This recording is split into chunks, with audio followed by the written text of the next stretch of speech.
get this show started. Come on. We have a host that doesn't do anything around here. Yeah, jeez. This is the Sports Recap on Marquette Radio, MarquetteWire.org. Simulcast on YouTube. Is that what we're saying? The simulcast? Yeah, that works. Simulcast on YouTube.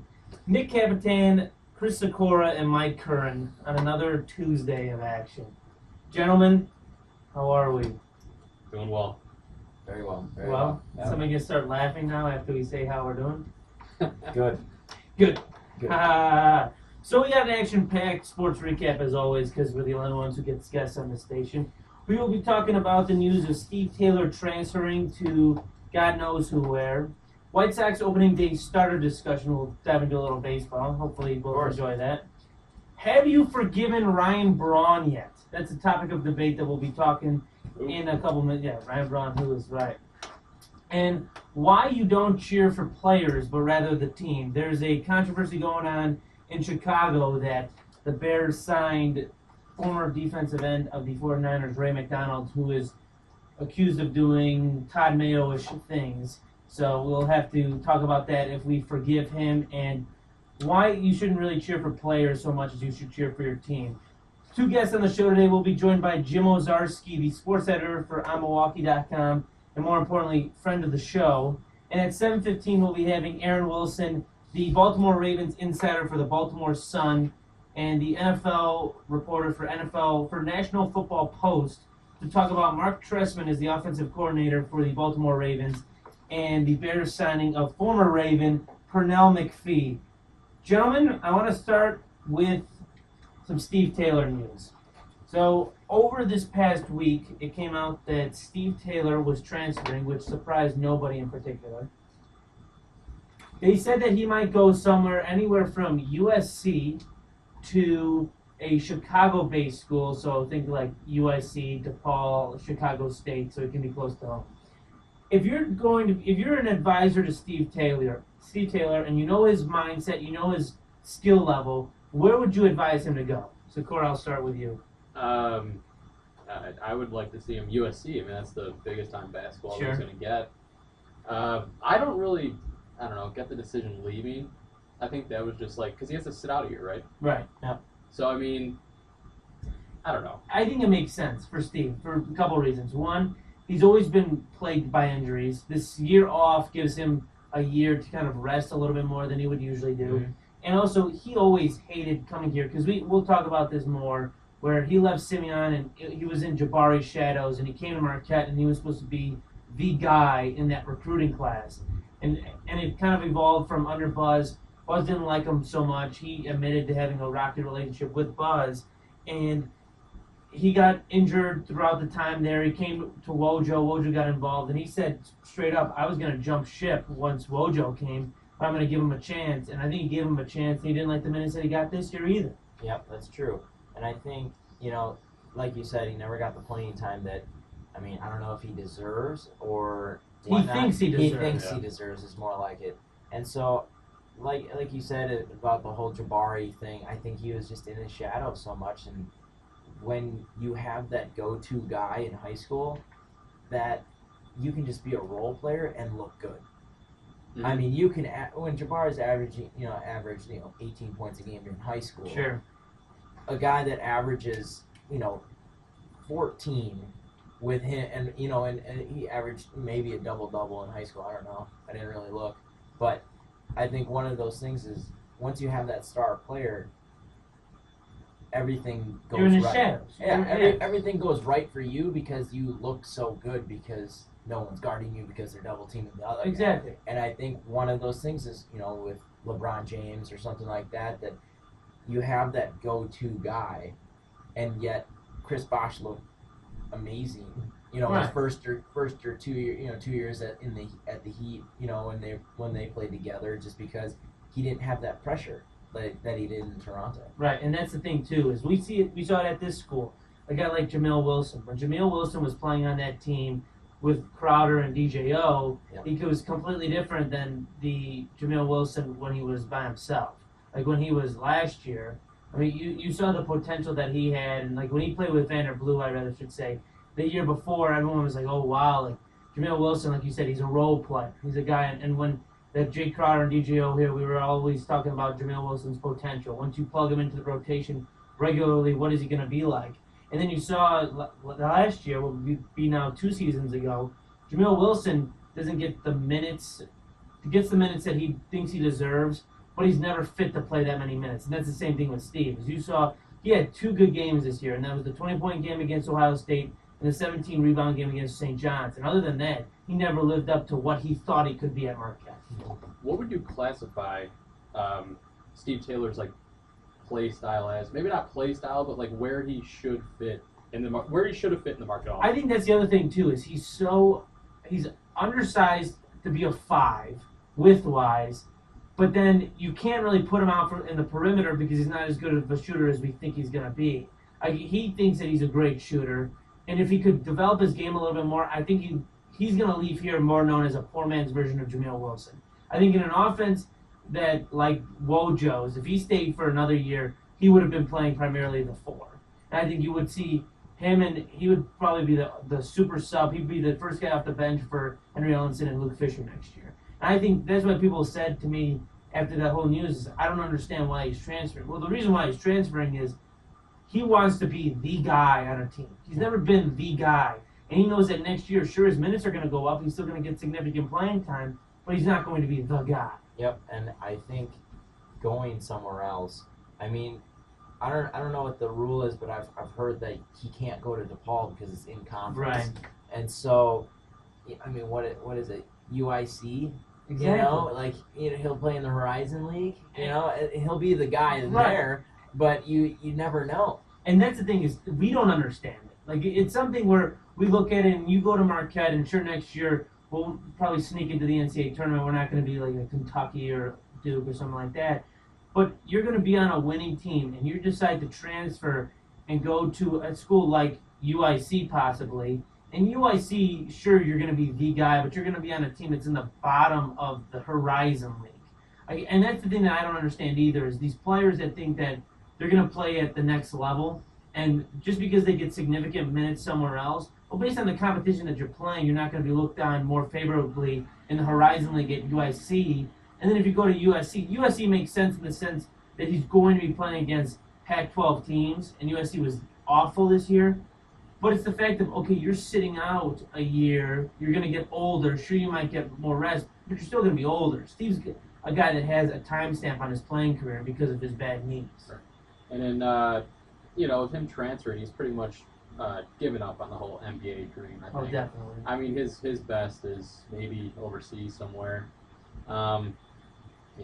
Just no NBA hope whatsoever. The one thing that I kind of like, and I like the fact that he might go to UIC, is that he always had a chip on his shoulder when we played DePaul.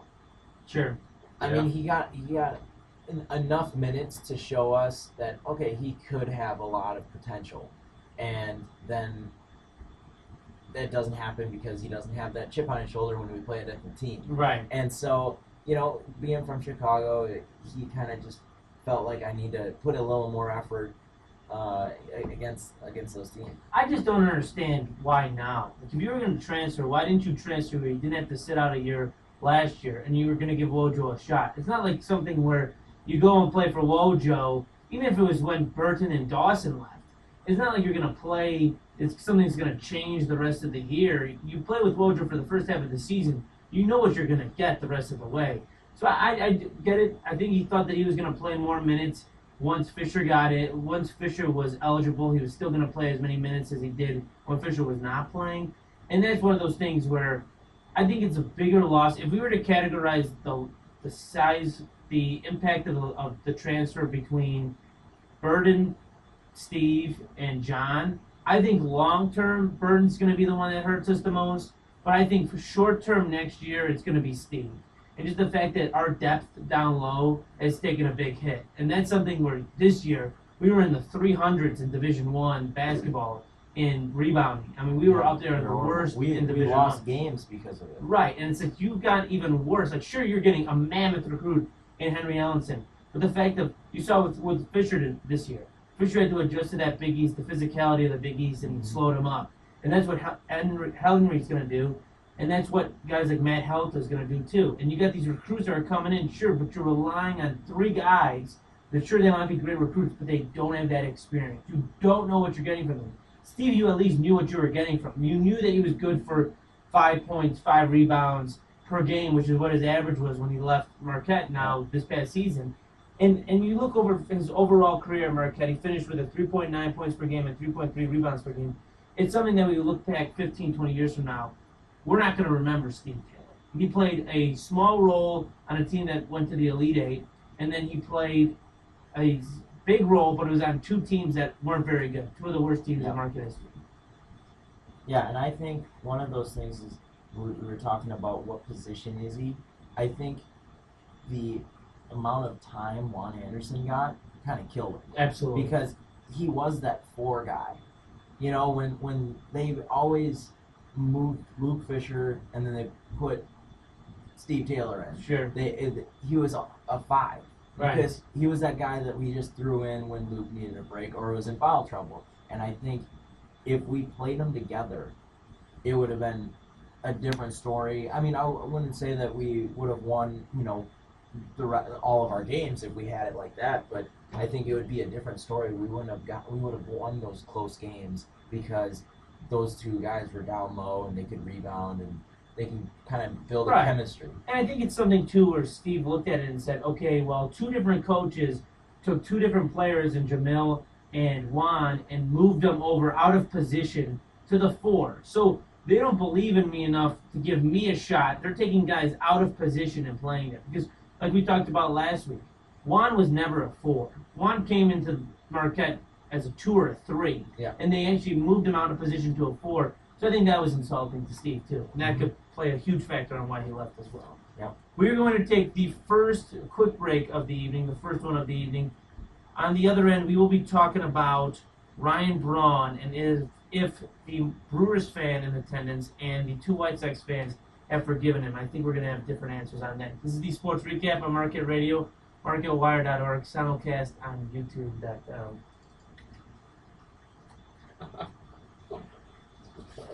That's a good one.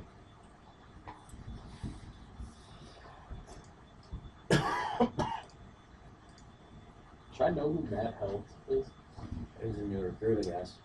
He's a small big guy. time recruit. I mean, like, he's a big guy, but he's not going to be one of the top guys. Saw Ellenson broke his hand or finger. Are you at all worried about that? Not at all. Is it minor? I mean, I only saw a report. I think it is minor. Don't quote me on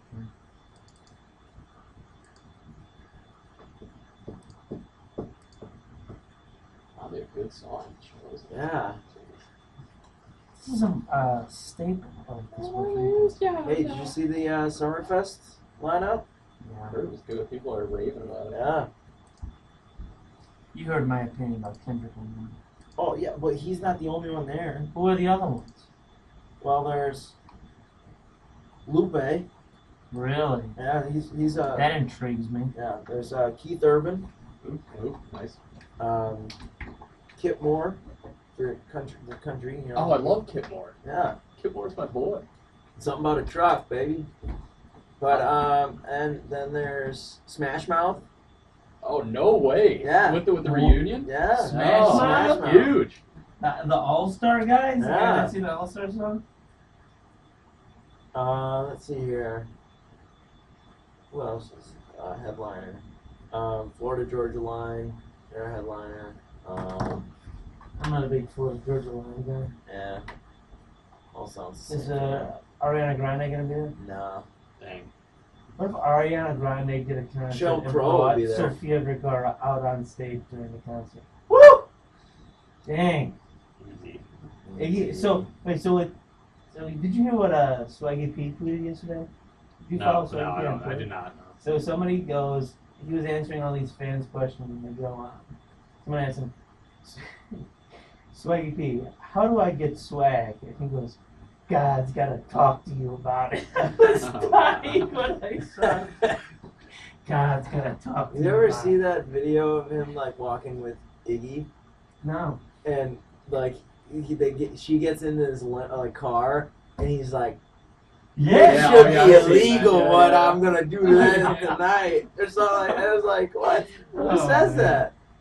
TMZ loved it. I was watching that at the gym the other day, and that was a while He's ago. So freaking I was hilarious. watching it a while ago, but that was just fantastic. Let's do some. Yeah, let's get this going, huh?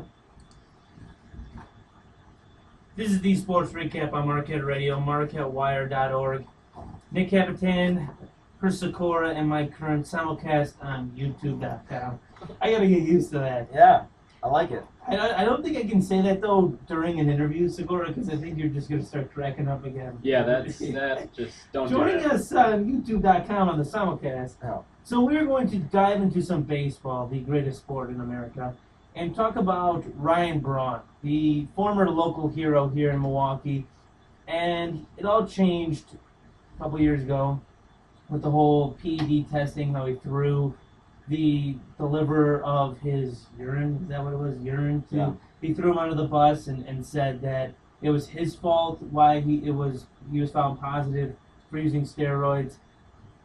I am someone that I forgive him. Like it's something where I forgive him for what he did. First off, it's not like he killed somebody. He's not Ray Lewis, but he did do something wrong, and he threw somebody underneath the bus.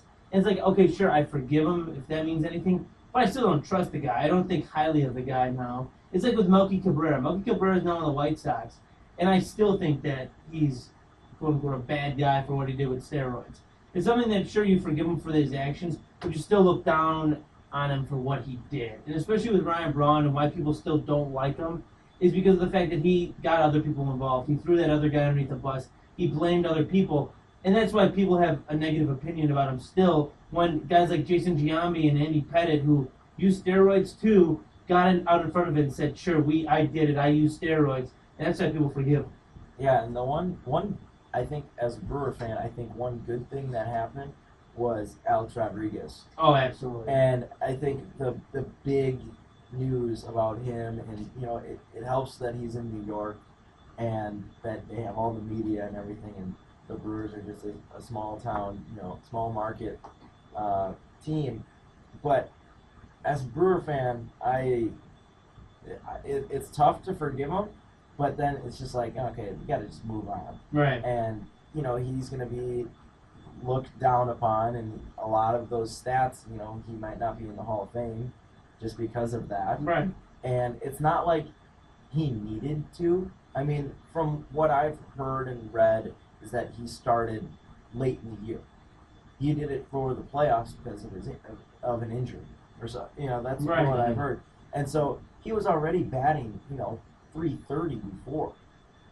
And that's one thing that is like, why do you need this? Right. It's because, though, the fact that if I was a Brewers fan, I would be upset if he continues to perform at the level that he's been performing. The fact that it doesn't matter about the steroids. It's the fact that he's just like any other player that you give a big contract to and doesn't perform up to the contract. It's like with the White Sox and Adam Dunn. I mean, people absolutely ran Adam Dunn out of town because he never lived up to the contract he was given. That's the thing, is that's what people are starting to realize now. And when people start writing columns about this stuff, there are going to be the people that say, "Oh, well, you just don't like Ryan Braun because he used steroids. You're just putting this on Ryan Braun because he used steroids." No, it's because he didn't live up to his contract at this point in time. Yeah, but yeah, see, you can't like not forgive a guy, but then when he's out on the field, like cheer for him. Like I don't know, I feel like if you're not gonna forgive him, you have to be like, oh, like I really dislike Ryan Braun. I don't care what he does. I'm gonna hold this grudge against him. But if he's playing well and you're cheering, like, right. Who cares? Well, and that's another thing that we're going to be, talking about later is, don't cheer for a player, cheer for the team. And so there are, 9 or 8 other guys on the field for the Brewers that haven't used steroids. Yeah. And unless we pick up, Alex Rodriguez, Melky Cabrera, and Barry Bonds. And that's the thing, too, is you look at it, and one of the biggest hypocritical thing that I've ever seen this whole Ryan Braun cycle was when he came back for the Brewers and he was playing at Wrigley Field, and Cubs fans were booing Ryan Braun. And I'm just sitting there going, you cheered Sammy Sosa for how many years, and now you're booing Ryan Braun? That doesn't make any sense. Like That's where the hypocriticalness comes into play. It's either you boo everybody or you cheer everybody. You don't boo and cheer some people and then the others you don't. I mean, that comes with the St. Louis Cardinals as well. That's true. Yeah, Mark McGuire and Exactly. Sammy Sosa. That whole era is just kind of just gone. But then people's reaction to that is, well, see, they were doing it in the steroid era. Everybody was doing that, and it's going to be interesting tomorrow. This is breaking news for you. Do you remember Jim Parquet at all? He was a White Sox pitcher. That name rings a bell. Okay, he's a left-handed pitcher. He used steroids, and he came out and said that he used steroids. Wow. He's going to be on the show tomorrow during the podcast, and it's going to be one of the questions that I'm going to ask him. Huge fan. It's just what his thoughts are on people using steroids, and he's a guy that has said, I used steroids because I needed to. Like, I was coming back from injury. I needed to, and he said, I needed to provide for my family. And people came up in an uproar, well, you're not in the third world country. Like, you don't have to go these great lengths to make money. And he said, well, listen, I don't have an education. Like, I'm somebody that I committed my whole life to playing baseball. I don't have this education, so I need to milk the system for as much as possible. Yep. And for stuff like that, I understand. Like, I'm not going to say, oh, you know what, it was justified what you did. But that compared to someone like Alex Rodriguez, who got paid hundreds of millions of dollars, and now Before he took them. exactly, it's like you don't need to. That's just greed. It's like Barry Bonds. The whole thing with Barry Bonds. Barry Bonds was a Hall of Fame outfielder for the Pirates before he took steroids. And then he took steroids because he saw Mark McGuire and Sammy Sosa doing it. He's like, well, I want to get some recognition for what I'm doing, so I'm going to take steroids. That's greed. That's not out of necessity like somebody like Jim Parquet had. That's a different mindset. Like somebody like Ryan Braun where, okay, he took it to come back from an injury. That's a little bit more, I get And it. so did Andy Pettit. Right, And Andy- he had an elbow injury. And so Exactly. he wanted to just get started. It's such a case-by-case basis, and that's why I'm saying for where people make the argument for the Hall of Fame, either let all of them in or don't let anybody in at all. I don't agree with either one of them. I'm just saying you need to look seriously on a case-by-case basis and see, okay, Roger Clemens compared to Barry Bonds, compared to Alex Rodriguez when he's on the ballot. You can't just generalize all of them. Mm-hmm. And that's where, with like Ken Griffey Jr., where it just really hurts because he was the smoothest swinging guy. I don't forget how many homers. Was it over 700? Over him, ever? Six something. Yeah, Yeah. It's over. Definitely. Over So 650. he had injuries, plague his career, and if it wasn't for those, he could be the home run king. But he played the game the right way, and it makes it that's why it makes it so much easier to root for Ken Griffey Jr. than his other guy. Yeah, and I think one of those things is, you see, Derek Jeter just retiring, and he had his name was not brought up in the biogenesis or steroid stuff. You have Cal Ripken Jr. He played for how many games in a row, that kind of stuff. Right. And it's just tough to see these guys. Yeah, I know the baseball season is a long season, but I mean, when I was growing up, we played baseball every day. Oh yeah. And like when you have spring league and then you have summer league, and you also you're on maybe 2 teams for summer, Mm-hmm. and it's just one of those things that you do to keep busy, and you have friends there and everything. It's not as serious as getting paid millions of dollars. I wish, but I think it's just one of those things that everyone wants to be that professional baseball player. Right, exactly. And the fame and fortune. We do a lot of stuff that people they keep the ring on. Yeah. Because of course. We're going to take another commercial break. At the other end, we'll be joined by Jim Ozarski of OnMilwaukee.com. This is the Sports Recap on Marquette Radio, MarquetteWire.org. Enjoy that. Sports Recap is Nick. Hey, Jim, how you doing tonight? Hey, Jim. Doing well. I forgot to text you the bar question beforehand. We're just going to ask you about which bar would be a good one to go to for to watch the March Madness games this weekend. All right, we just went to commercial break, so it'll be about like 30, 35 seconds, if that's all right. 30, All right, thanks, Jim. 37 and a half It's always seconds. changing. Always changing. It's the first number that goes to my head.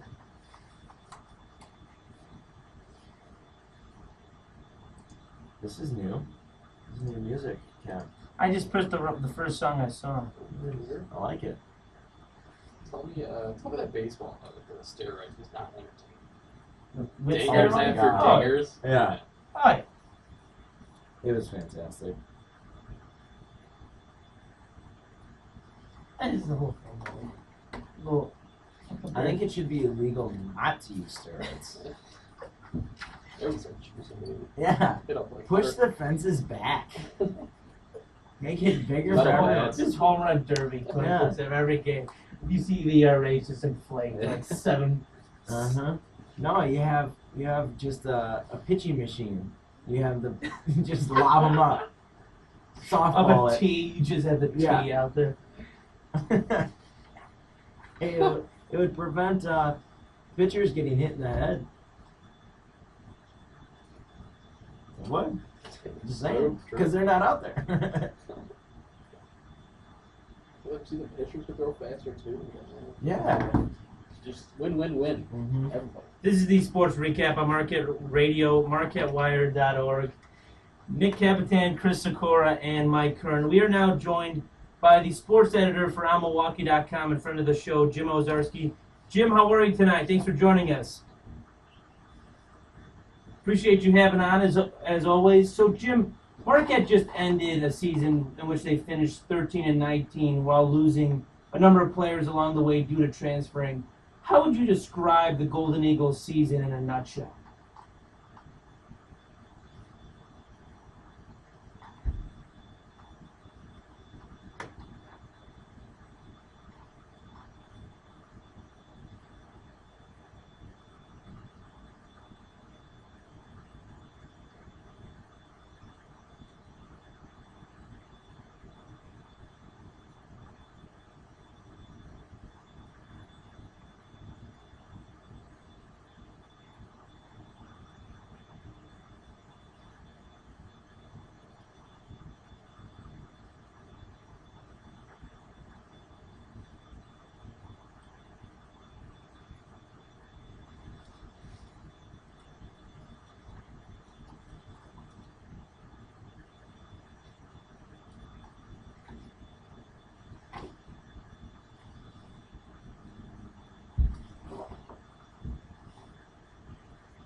And Jim, you mentioned that one of the players leaving was Steve Taylor Jr.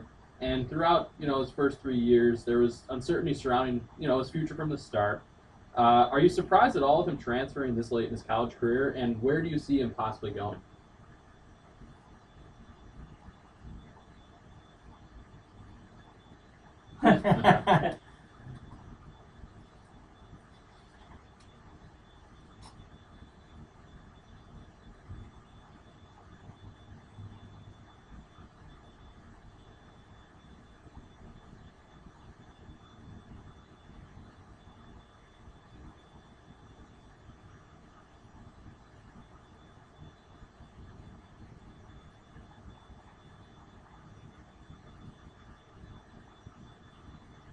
Right.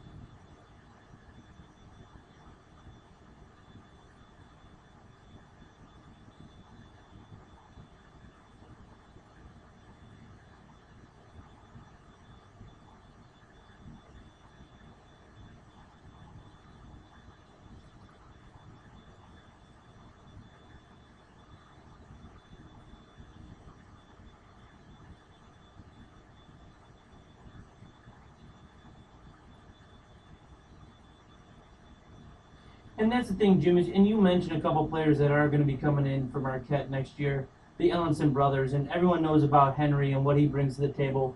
But from what you've heard and what you've seen of Wally, I guess through his track success at Marquette, what is Marquette getting from Wally, the older Ellenson brother?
Yeah. Jim, one of the big problems that we, at this radio show, we talk about is the point guard situation for next year. And so, do you see Marquette doing anything other than, keeping, Dwayne Wilson, and you're just getting some new recruits? So, is it really realistic to expect, Wojo to fill all three open scholarships for next season?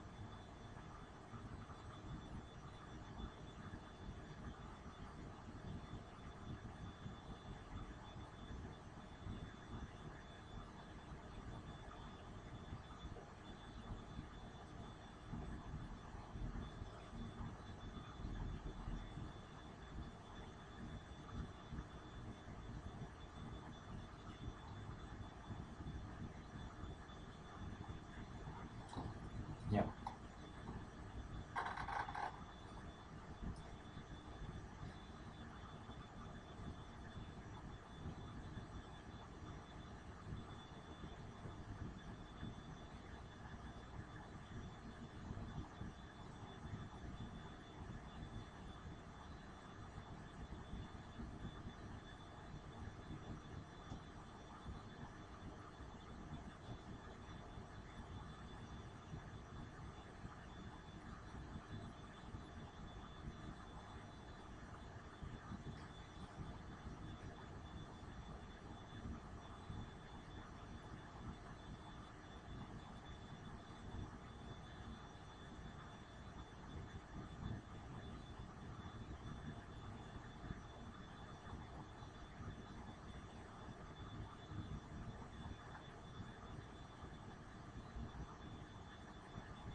Absolutely, and that's the thing too, Jim. Is we talk about how many years Henry's going to be here. Is there any way to gauge that he might be here for a second year for the fact that I believe that his brother has 2 years of eligibility left? So is it right to conclude that he might be here 2 years because his brother is going to be here 2 years?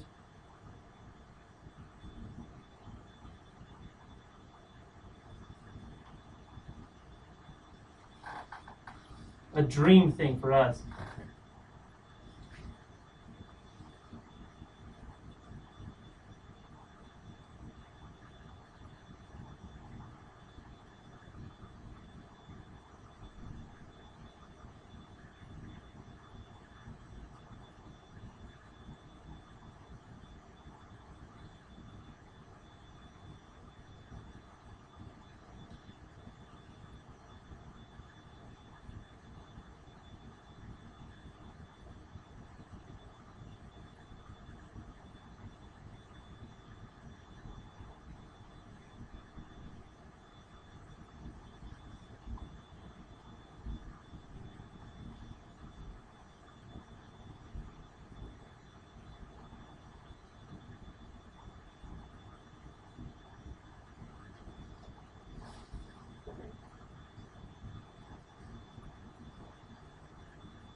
Jim, continuing on that one and done kind of thing, what's your take on Rick Pitino's comments about just having high schoolers go right to the NBA?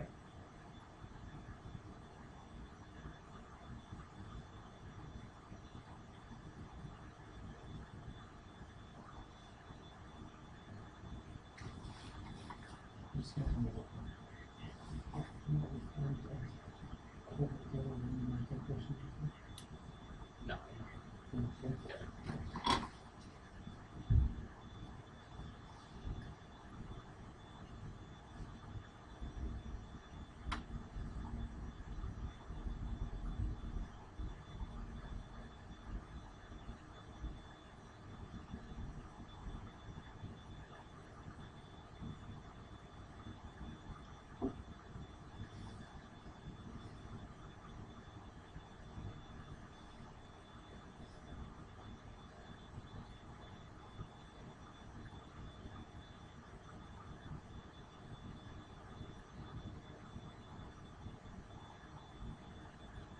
Yep.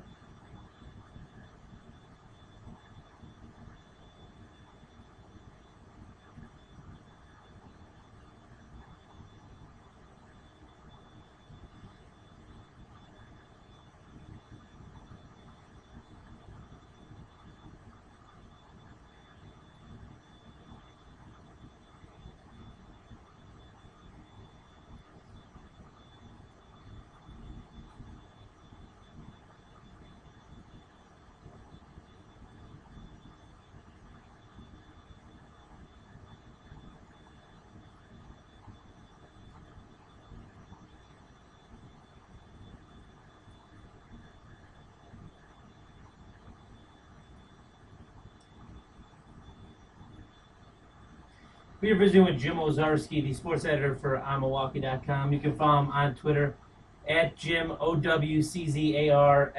I think I do that in my sleep now, Jim, your Twitter handle. It took me months, but I got it.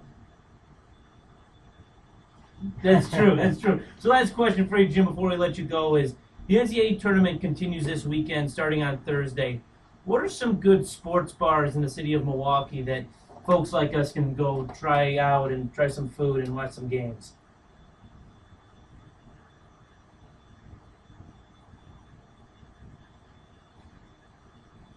Uber.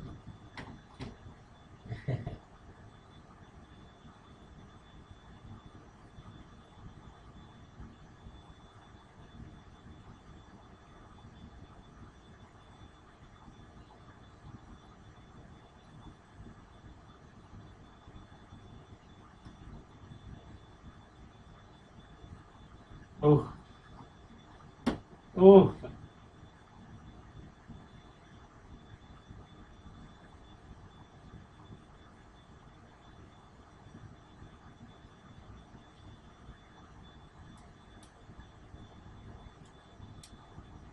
Definitely. Yeah. Oh yeah.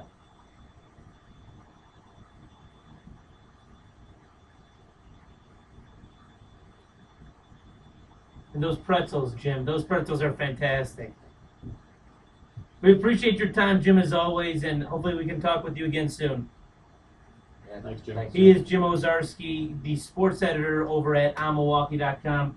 Give him a follow on Twitter at Jim OWCZARSKI. Those upper 90, those pretzels, oh, delicious. phenomenal. Those little dips that they have too. Phenomenal. Fantastic. We are going to take another commercial break, and we will be at the other end. We're going to be talking about players in general. Talking about on the heels of the Ray McDonald signing by the Chicago Bears, why you should cheer for teams instead of players. This is the Sports Recap on Marquette Radio, marquettewire.org. Course Cap remembers the pretzel. Huh? Of course, capitalism. But hey, where's the analysis after? We got no analysis. Yeah, no fucking. What are you talking about? I never keep it on the SoundCloud. Yeah, we keep it on the Simulcast.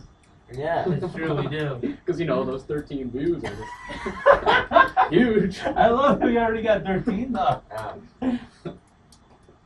Hey, the SoundCloud's where it's at. Hey, can we have like a what did you learn segment in the last 5 minutes? Sure. Or in the last 2 minutes? Sakura, I like it. Because I thought the Wally Allenson bike there was Yeah. I learned a That lot. was nice. So congrats on our SoundCloud page reaching over 10. I told you. Yeah. Over 10,000 10,000 listeners. Wasn't that a while ago? Yeah. No, that was the blog thing. That was the blog. Oh. And that was created like a month before the SoundCloud thing. I'll take. Hey, we're rising in fame. Okay, I thought of a question to ask you guys, but I totally forgot about it. Did you write it down? I I took my pen. yeah, I know. I was writing it down, and I just totally forgot. Let me think that. That doesn't help. Yeah, it was something about.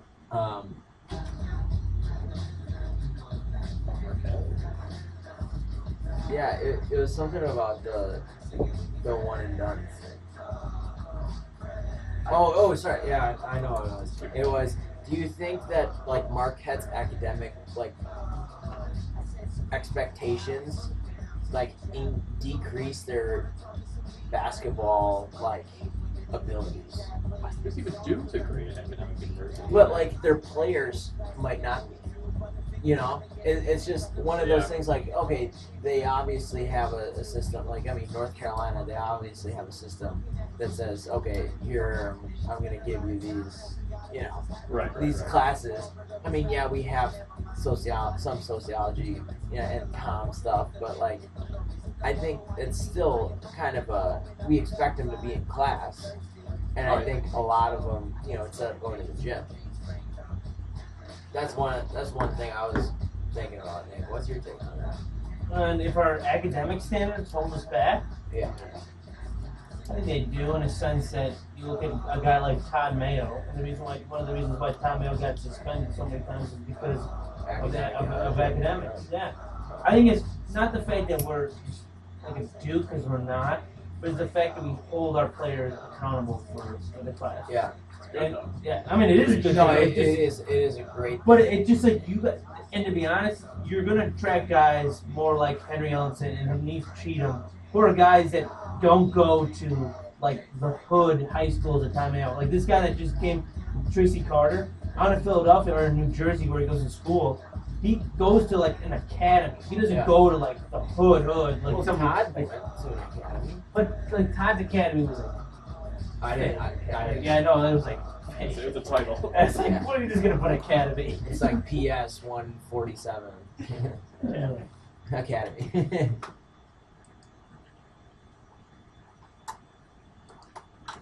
Yeah, I didn't know you guys were previous.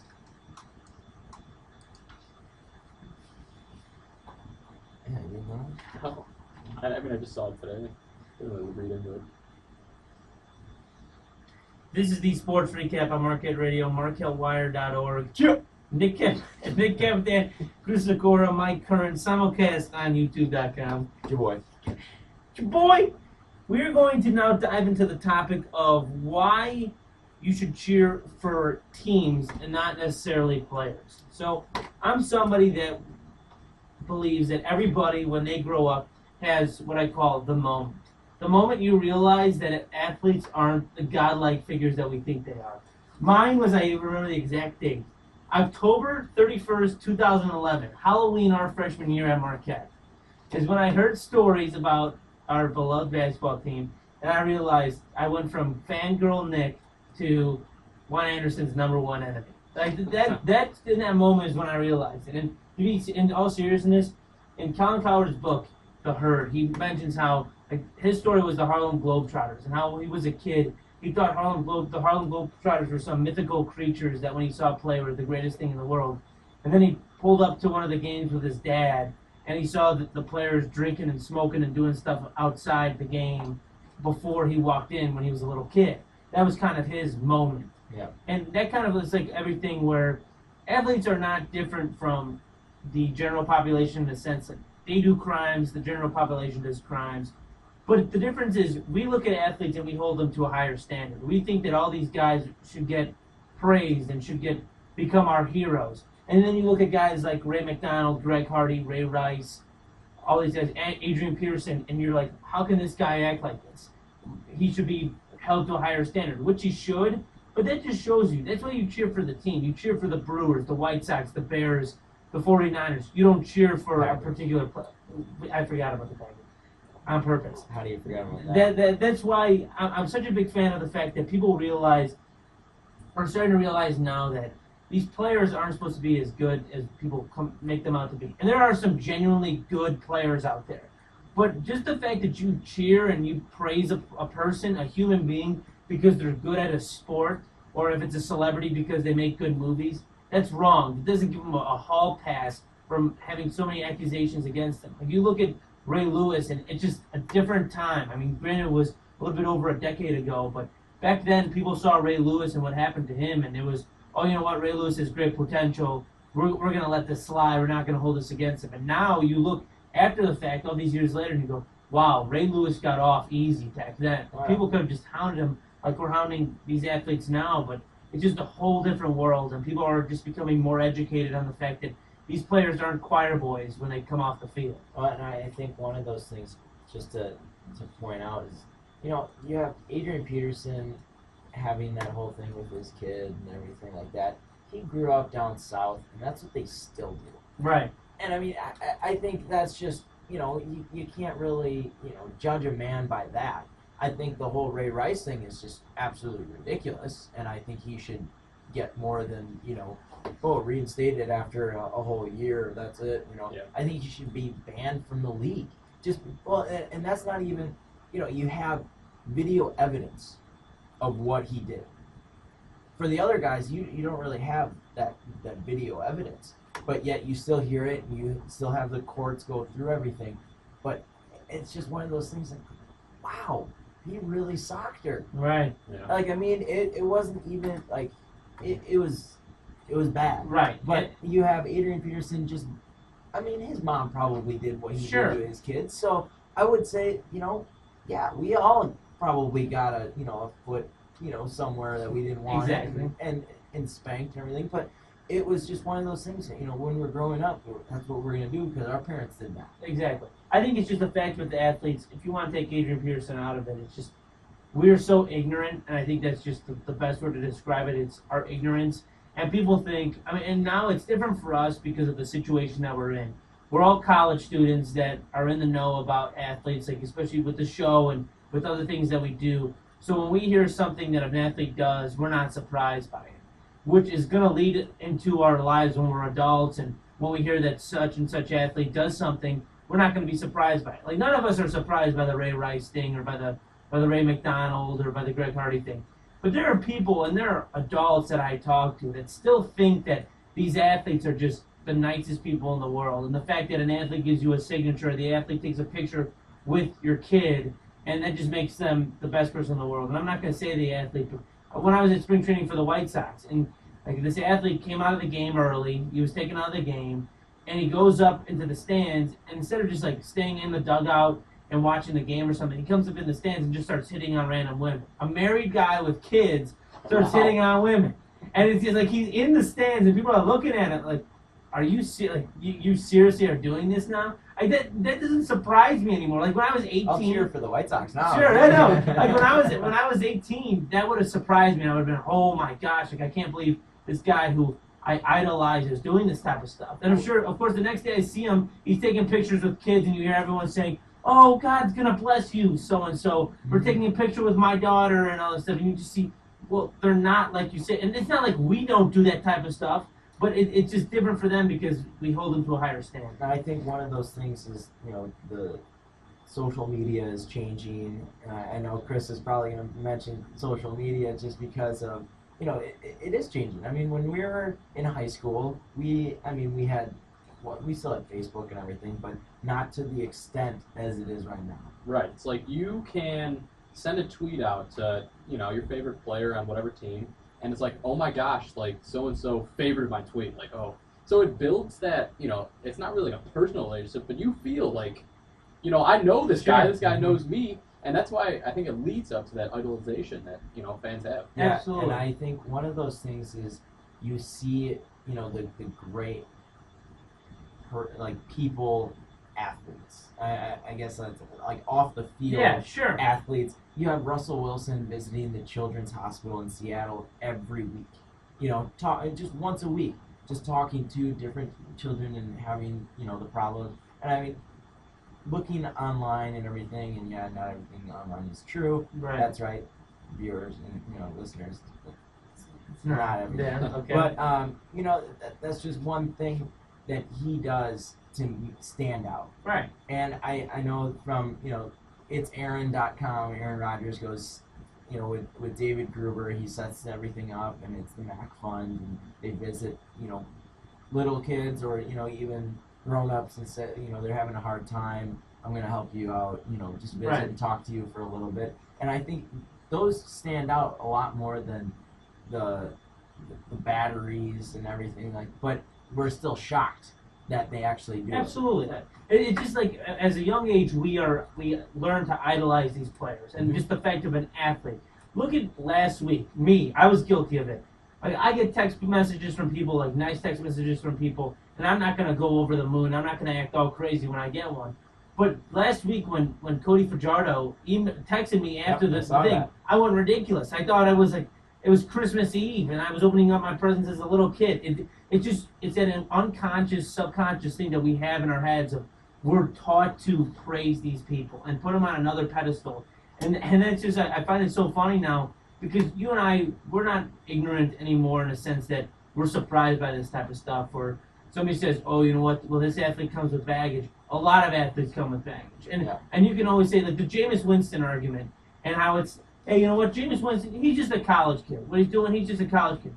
Well, that's the difference. We're all college kids, and we don't do that type of stuff. We're not stealing and exactly. And that's why some of these players, it's the entitlement factor. It's, well, I can do this because I'm an athlete. Well, I can go into this room in a club because I'm an athlete. It's just everyone, and people feed into this ego and feed into, you're an athlete. Like, nobody asks for our signatures. Nobody goes up to us on the street and asks for us to take a picture with them. But there are people at spring training who there'll be a minor leaguer that will never see the majors for the rest of his life. But because he's in a uniform, because he's in a baseball uniform, people want his signature. And it's like that's just what we're taught. Is we're taught to praise these people because they're athletes, not just because they're human beings who are good at sport, but because they're known as athletes. And it's really disappointing that the few guys that have these real big problems are really giving their sports a bad name. Like Mike was saying. There's many guys out there, you just mentioned Aaron Rodgers and Russell Wilson, they're actually doing a lot of good for their communities, and it's a shame that a few guys are really ruining it for the whole image of the sport. Yeah, and I think going off on that is, it is one of those things that you hear about it and it's a feel-good story, but then later on that week, you'll hear about Ray Rice, hitting his wife, and then a month later, oh, my wife apologized, I'm sorry, and she's back with him because of the fact that he is an athlete. And That's one thing. Absolutely. That That's so true. They're there so true. because they have security and they have the money and they're an athlete. Right. Now, do you guys have a problem with, like, I don't know, maybe idolizing isn't the right word, but like looking up to a player that does good for his community, like Russell Wilson that goes to the hospital room? I don't have a problem with it. I just have an issue with the fact that when somebody says, well, my 3 heroes in life are my mom, my dad, and Russell Wilson. Yeah, that's extreme. That's something, and it's something, too, where you look at it, and I thought Mike made a great point about the whole Ray Rice thing with his wife, girlfriend thing. And the fact that people asked her, like she sat down and did interviews, and they asked her, like, why are you back with Ray Rice? And she said, well, I don't want this to destroy all that we've built up, or I don't want it to leave him now and have it affect his career mentally. And so, so you're saying because he's a football player, reading between the lines, because he's a football player, you're going back to him. That's like with the whole thing. I remember freshman year when after the moment happened with me when realizing this stuff, and you just hear people, well, why are you talking to this guy? Oh, because he's a basketball player. Because he's an athlete. Like, it's just this connotation of because you're an athlete, you're better than everybody else. I mean, we see that here. I mean, sure. We see it, you go up to, Steve or Juan or Derek at the bars or something like that, and you just say, like, oh, hey, man, like, good game or something like that, or like, oh, how you doing? Like, I want to talk to you because you're on the basketball team, and, you even though you don't have much of a future, it's, as a basketball player, I mean, do you really think they would, like, okay, you see just a Chris O'Toole out there. What is he doing? Right. I mean, you see him down the street, like, at a reunion thing. What are you going to say to him? Oh, I'd love to go up to him. Oh, I would too. He's a great guy. And that's one of those things. But, like, what would you do when you see Todd Mayo when he's not in, the NBA or, in Europe or anything like that, and you just see him walking down the street on Marquette's campus? Do you say hi to him? And that's the thing is, I don't like when athletes leave their sport and they say, well, I don't get the attention anymore. I don't like how I don't get that attention, because it ends like that. It's over. You become an athlete, you're a professional athlete, and then right when you're done, right when you retire, unless you had a significant part or you were just great in the community, like with Chris O'Toole, you come walking into the bar, like Devontae Gardner walks in onto Marquette's campus 8 years from now when we're gone. He's going to walk up. Nobody's going to know who the heck he is. Yeah. He's going to walk into Murph's. Nobody's going to know who he is. It's the fact that you have a special connection to an athlete, and you remember that athlete. But over the years, it doesn't matter. So like a bench player. So let's talk about somebody like Jake Thomas. Jake Thomas is somebody that it did not have an impact on during his Marquette career, a lasting impact. So you're going to be, let's say, 10 years down the road, we go down, you see him in downtown Milwaukee or something. The percentage of people our age at the time that would, first off, recognize who he was is slim. And the number of people who are going to be, oh my gosh, I just saw Jake Thomas, like Marquette legend. There's going to be nobody. Like nobody's going to care anymore. Mm-hmm. That's why these people, I hate, especially in college athletes. College athletes that are like fringe bench players, role players, end of the bench guys who, like, oh, you know what, I'm an athlete. I'm on such and such team. Well, guess what? In 5 years from now, nobody's going to care who you are. Yeah. And that's the thing is, you got all this glory and all this. And I remember when we talked to Jamil Wilson about this, and he goes, it's just a completely different life, being a college athlete and being a professional athlete trying to stick on in the D League. Is that in the D League, I'm sure there's people in Reno who are like obsessed with the D League team. And they bet on it. Right, exactly. But nobody cares anymore. It's just done. And I don't like when athletes whine and say, oh, well, nobody cares about me anymore. Well, people cared about you because you could shoot a basketball into a hoop. Yeah. That's why. It's not because you're a good person. Someone like Joe Foles is recognized nowadays because he was a good person, Chris O'Toole. Mm-hmm. But the people who weren't, it's kind of like what we were talking about with Marshawn Lynch with our boy Greg a couple of weeks ago. We're like, you gotta yes, exactly. You gotta use the platform of being an athlete to help you when you're done, so people respect you when you're done. Even athletes, just like any other job, they can always be replaced as time goes on. Exactly. They got new, younger guys moving on up. So, I mean, yeah, and that goes with any job, really. I mean, you have a 60-year-old, person in the office. they're kind of maybe want some college young whippersnapper out of college. Way to use the word whippersnapper. Yeah, that's probably the first time, right? No, I like that Okay. word. Yeah, no, there's. I thought I was the only one who said it. Yeah, it's just things that change, and you have to adapt to those changes.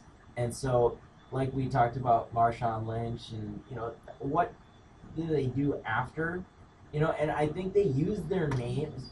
Some anyways use their name for good. I mean, there's so many foundations out because of ex NFL players, Right. and you have those people, and they get their families involved, and just different people, about just everything, and they wanna better their community that they grew up in or they're living in now, and they just pick a surrounding, in like Oakland. Who did we have on the show?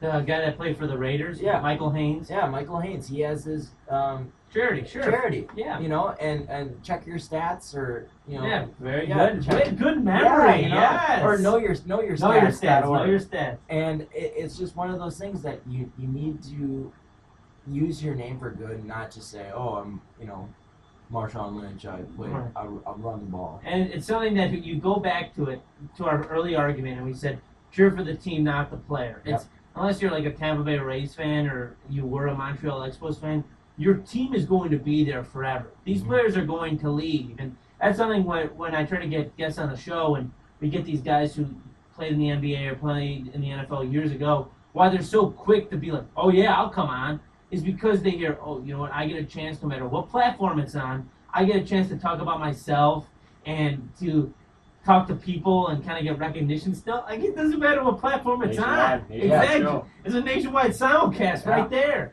And that's the thing, too, is you see people that, okay, why it's so difficult to get somebody like a retired guy like Warren Sapp compared to a retired guy like Michael Haynes. It's because Michael Haynes, even though he's a Pro Football Hall of Famer, or Walter Jones, the guy from the Seahawks, it's a Pro Football Hall of Famer, if you know how to connect with them through certain people, they'd love to come on. And like, it's the same thing with Cody. Getting Cody on last week. It's just, Cody's trying to make a name for himself. And that's a kid that, and it's weird to call him kid because he's our age, but it's like you look at him and you go, down the road, no matter where your career goes in the NFL, you're going to be successful for the fact that you know that the media, no matter who the media is, we're known as the media, that they can be your friend. And they're the ones who, somebody tweets out with 1,000-something followers and says, oh, love to have Cody on the show. He's got a great future. Well, that still reaches a certain amount of people. And even if it reaches 15, 20 people, that's 15, 20 people that might buy a product from you if you go and sell it on the market. Like,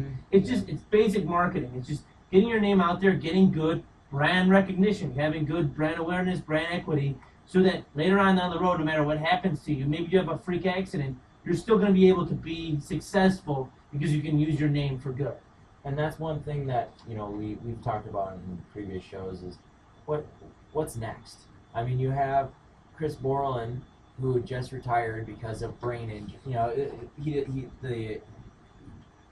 I guess the future he was seeing, that it's like, oh, okay, you have Patrick Willis retiring just because of a brain injury, or he's thinking about brain injuries.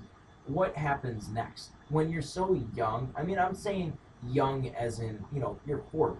That's Right. still Yeah. pretty young, but yet you're walking like a 60-year-old. And you're having a limp just because you got beat up. Peyton Manning just turned 39 the other day, like today, I think. Yeah. And so I just want to know. I mean, he had neck surgery, and I want to know like how he feels after a whole season. Is he? I mean, I'm guessing he's just sore. Yeah, that has to be rough. And I think he is probably still sore, and the season hasn't even started, and it's. And that's the thing is, like, people call Peyton Manning a sellout because, oh, he's doing an Oreo commercial, he's doing a Pizza Hut commercial, he's doing all these commercials. Papa John's. Papa John, I'm sorry, Yeah. Papa John's. He owns a Papa John's in Pop- Colorado. And that's the thing is, these athletes need to make as much money as possible. And I'm not talking about Peyton Manning. I'm talking about the guys that get the 3-year contract that's worth $12 million. It's because, sure, you're getting $12 million when you're 25 years old, but if you don't have an education, You have to stretch that $12 million out for a long, long time. And I guess they have a favorable hand in the sense that no matter how much they've played in the NBA or the major leagues or NFL or any league, they have a higher chance of getting a job in broadcasting or something along those lines. But it's the fact that these guys have so much power in a sense of public opinion and how people who even aren't the best. There was a defensive lineman for the Steelers whose name's escaping my mind right now, and he was a 7th-round draft pick. But he got popular in Pittsburgh and played there for so many years and made so much more money than he thought he was going to make. And that's what people are going to do. If you have a personality, you have charisma, that's how you're going to be able to have maybe not even a long career, but just be able to be successful and make money for many years down the road in whatever field you pursue after your playing career is over. Yeah, the star players, you and Mike kind of touched on it. They're really set with their cash. I mean, they made a lot of millions of dollars. But it's guys like you said, the 7th rounders, guys who are on special teams their whole career. What are they going to do? Especially if they didn't graduate college, you can only play until Mike said 40 if you're lucky. But I mean, you're getting hit on every punt return and kickoff. I mean, you're lucky to make it to 40. So what are you going to do after that? You have to get a real job. Right? Your $500,000 league min ain't going to hold you over. Absolutely. Yeah, and I think that's when you really have to realize, the ESPN, broke. Or yes. I think that good documentary. And I think that hit a lot of I think people that aren't, football related people, just ordinary people, because you don't have that temptation that they have, just because you don't have, coming out of the hood or, and you're like, okay, I got my first paycheck of $1 million. I got a $1 million signing bonus, and I have it right here. What am I going to do with it? And I think one of those things, they've never learned how to save, just because, either their parents went from paycheck to paycheck, so they're not even actually saving anything because they're spending it all for their rent or food and whatnot, the essentials. And I think that's one thing that I think the NFL is probably the biggest one. I mean, maybe the NBA, just because it's so competitive, and everyone wants to play in the NFL when they're growing up, everyone, or in the NBA, one of those two. But baseball, you have so many leagues outside of Major League Baseball. You have the minors and everything like that. Sure, independent ball. Independent ball and everything. But the NFL, I mean, you have the CFL. Like, you want to move the arena football league. The arena, and but really, it's just the NFL. Right. And you have a practice squad and whatnot, but like nobody wants to be on a practice squad. You want to play. So I really think they should have a required class to how to handle this stuff. Don't they? They have a rookie symposium. Like that, They have a rookie symposium, but it's kind of that's not really that's a just class, a joke. Right? But it's just saying, okay, don't spend your money. All right, goodbye. I'll see you later at the club. The best line I ever You're buying me a drink. I think it was Herm Edwards. He goes into the rookie symposium and he goes, guys, let's face it. You were ugly before you became famous. Girls only start coming to you because you got money. When you lose that money, you're gonna go back to being ugly. This is so true. That is so true. And they have good points. It's a sense of the only reason why people like you, the only reason why people talk to you, is because you're rich. Is because you're an athlete. Yeah. Like we said, just coming full circle before we take our last break, is when you're an athlete, it's very short-lived what you get. Like a majority of athletes, it's very short-lived. So you got to do the best of it for good, so that when you're done, people still recognize you. You can still have a future. You can still make money. We're going to take our last break of the evening. At the other end, we will be joined by the Baltimore Ravens insider for the Baltimore Sun, Aaron Wilson, on the Sports Recap, Marquette Radio, MarquetteWire.org, simulcast on YouTube.com. That never gets old. Good. That was a good talk. Great talk. I enjoyed Good that stuff one. there. What the heck is this?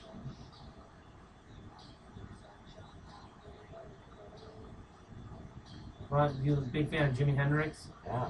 What's Purple Haze. What's Oh, of course.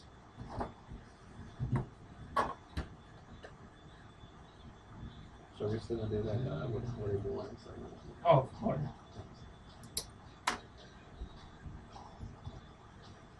Took that off a DP.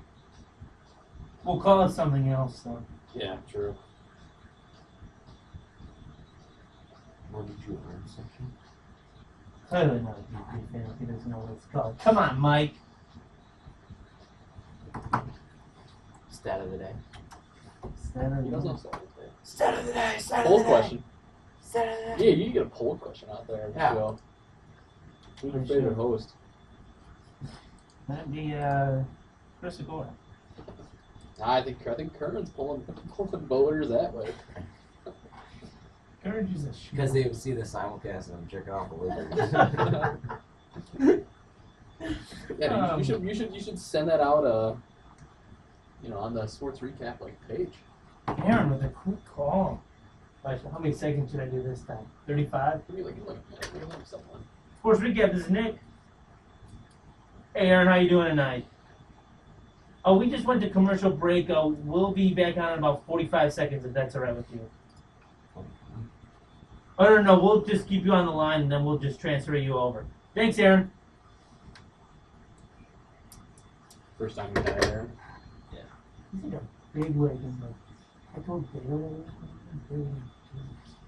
Where has Brady been? Is he turned to a Wednesday? There you go. This is the sports recap on Marquette Radio, MarquetteWire.org. Nick Capitan, Chris Sikora, and Mike Kern. We are now joined by the Ravens insider for the Baltimore Sun, Aaron Wilson. Aaron, how are you tonight? Thanks for joining us. Doing well. So, Aaron, one of the big moves that the Bears have made this offseason was the signing of former Raven Pernell McPhee. What exactly is Chicago getting from McPhee, and did the Bears receive him on a good deal financially with the contract that they gave him?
Ooh.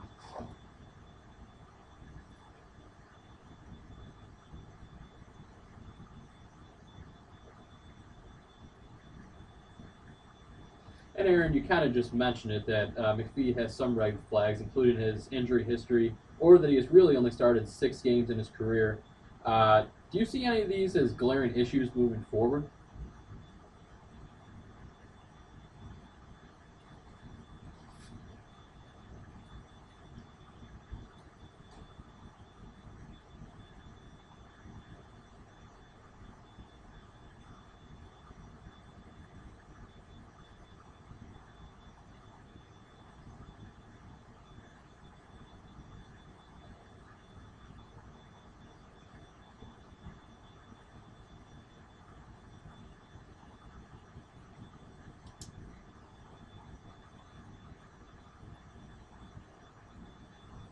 Aaron, Mark Trestman quickly fell out of flavor in Chicago as head coach.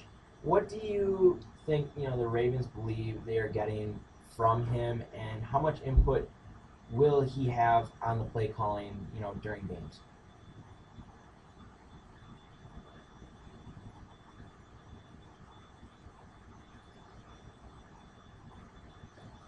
Go straight forward here.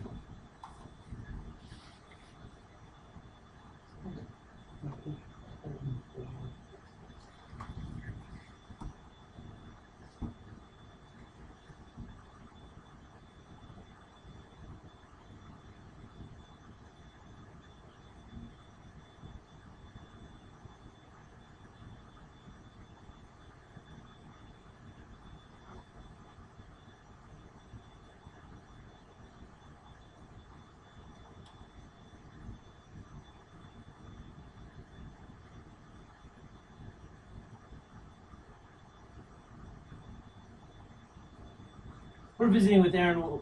I'm sorry, Aaron. We're visiting with Aaron Wilson, who covers the Ravens for the Baltimore Sun. You can follow him on Twitter at Ravens Insider. And Aaron, sorry to cut you off there, but kind of with Trestman, and we were harping on it before you came on, is that to kind of call his time in Chicago a disaster would kind of be an understatement, especially considering last season.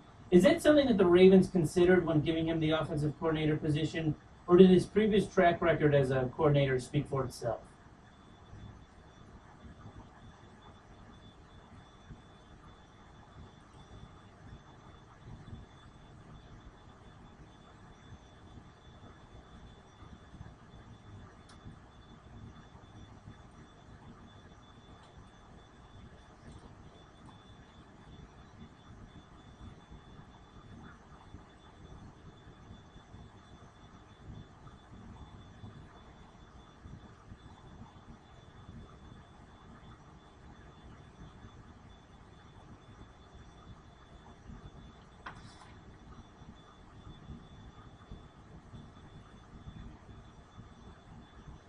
And that's the other thing is kind of how he matches up with Joe Flacco. Do you see that marriage kind of going well with his personality and what Flacco's personality is?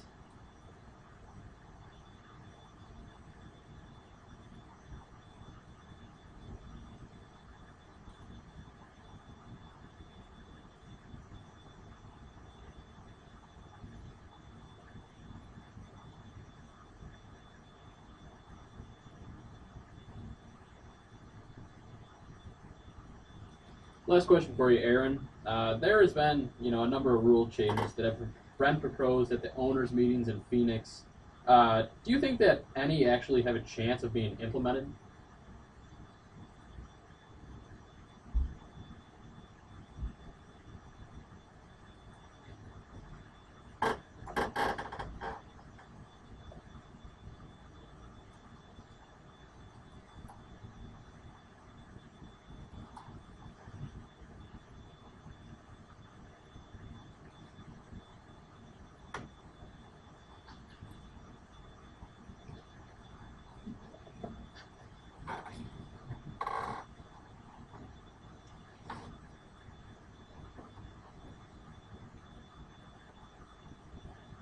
Yeah, that is crazy.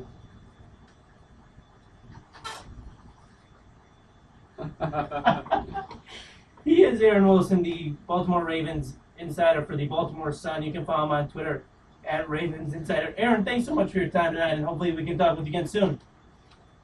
Thanks, You too. Thanks, Aaron. Because you barely hold that together. You're dying. Attaboy, Cap.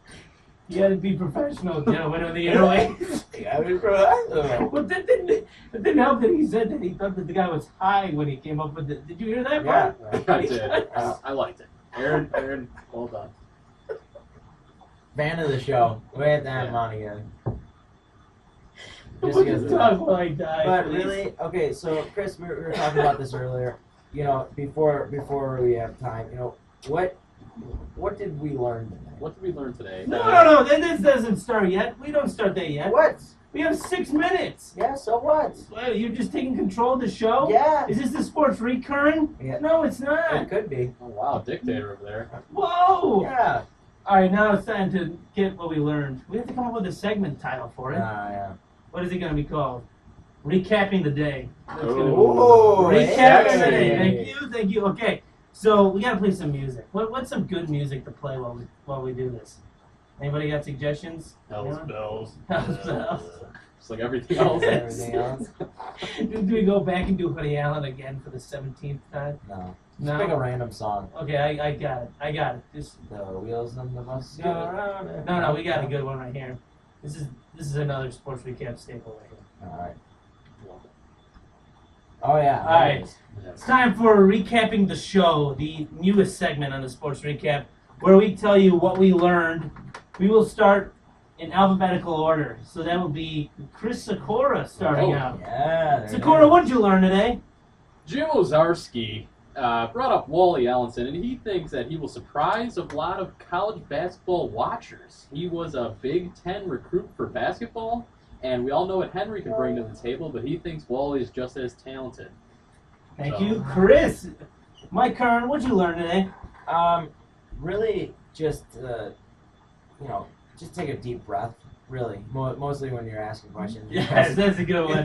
that's really because half the time everyone's just cracking up, and if you see the simulcast online on YouTube,